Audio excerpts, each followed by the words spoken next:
Here is a high-speed run-through on the operation of the glow-type starter Mercury Fluorescent Luminaire. I'm just going to run through the main component parts before we look at the operation. First of all, the tube. We know that the tube is a glass cylinder. We need to examine what it is made up of. So at both ends there is a heating filament. So a heater. Within the glass tube there is a blob of mercury, and the idea of the mercury is that it will give off vapor which puts particulates of mercury within the tube. There is also argon.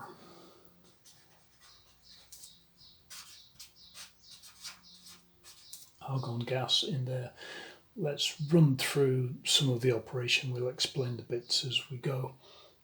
So the idea is that we heat up these two filaments at the ends, and what that does is two things. First of all, it warms up the vapor in the tube, so the mercury vapor becomes more rich. The warmer it is, the richer it gets.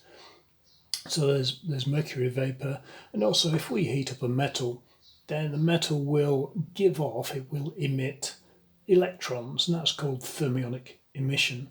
So if we're passing a current into these two, it warms up the tube and makes the atmosphere inside the tube rich with electrons, making it ready to conduct. If we're going to make these glow red hot, that's why we have argon in there. That prevents any decay of the elements themselves. If we just had air, then the oxygen in the air would make these filaments burn. So argon prevents the burning. So ultimately our aim is to make an electric current pass through from this heater to this heater. And when it does, all of the electrons will link up and a current will pass through the vapor. That is called a discharge, and the biggest discharge that we're aware of is something like lightning. So the vapor is now conducting, and the current that flows through there will produce a light. The very fact that current passes through the vapor produces a light, and it is ultraviolet. So ultraviolet light isn't always a lot of use to us. So what we do is we coat the insides of the glass tube with a powder called a phosphor.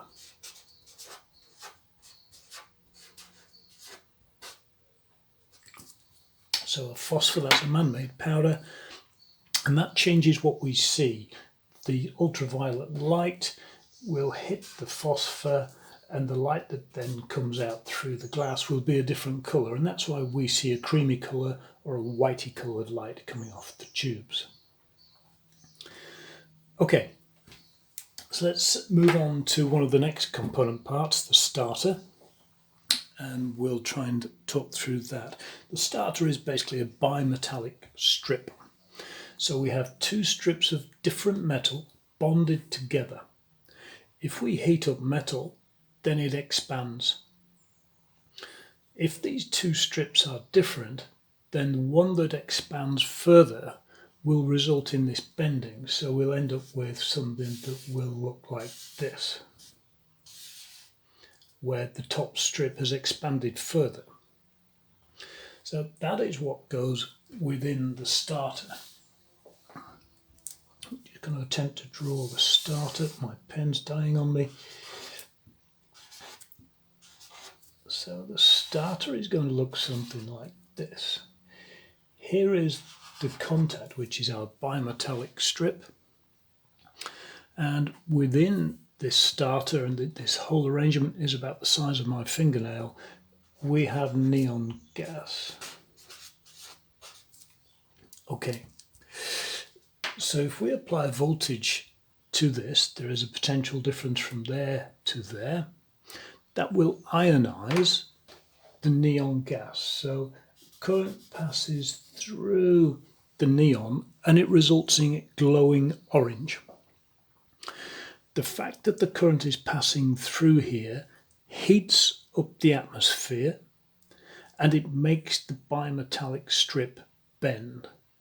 So as a result, this ionization process makes that strip bend and it moves over there. So it's gone from there to there. And this will change what happens within the circuit. Important to note, if this has moved, so it's closed, then there is no longer ionization and the atmosphere in here will be cooling down. And in a moment or so, it will click back. Okay, so that was the starter. Let's have a quick chat about the choke. Choke is a coil of wire, and by now I'm hoping that we're aware that if we pass a current into a coil of wire, it produces a magnetic field. Well, that's good, but it's what happens when we turn it off that is crucial in the fluorescent luminaire. When we disconnect the supply, these lines of flux collapse rapidly into the coil, inducing an EMF in it, and that EMF can be several times the supply voltage. So, for example, on a 230 volt supply, if we suddenly disconnect the current to this, we can produce something in the region of 1000 volts. And that is good to make this tube conduct in the first instance. Let's have a look at putting all of that together.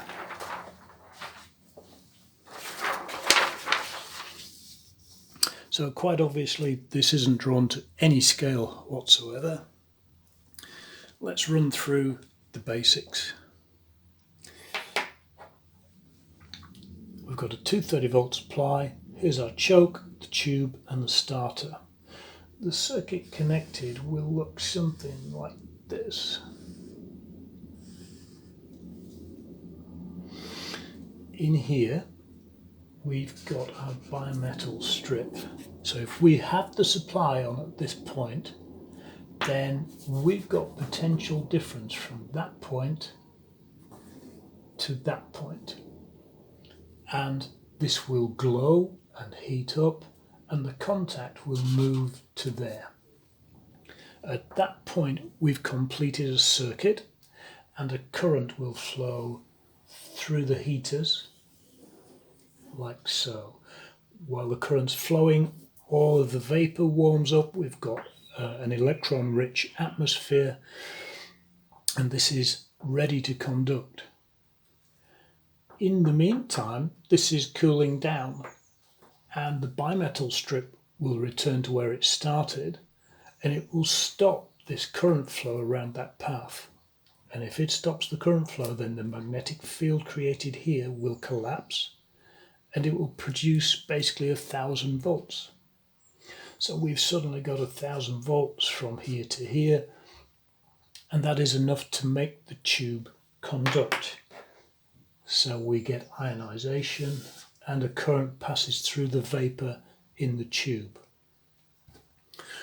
Once this situation has arisen, then this behaves like a series resistor. That's part of where the old-fashioned term of choke comes from, and it restricts the flow of current through this circuit and it also drops voltage across it. So there's, very roughly speaking, about half of the supply voltage across the choke and half of the supply voltage across the tube. It will carry on operating in that condition until such time as we turn the supply off. Just one final thing to add to this. We have a coil of wire.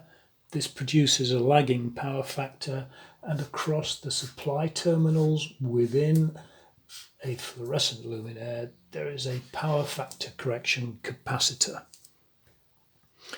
There is also a tiny capacitor in there, but I'm going to skip that because we don't need to dwell on that, and that would be for noise suppression. So in a nutshell, that is the operation of a low pressure mercury fluorescent luminaire.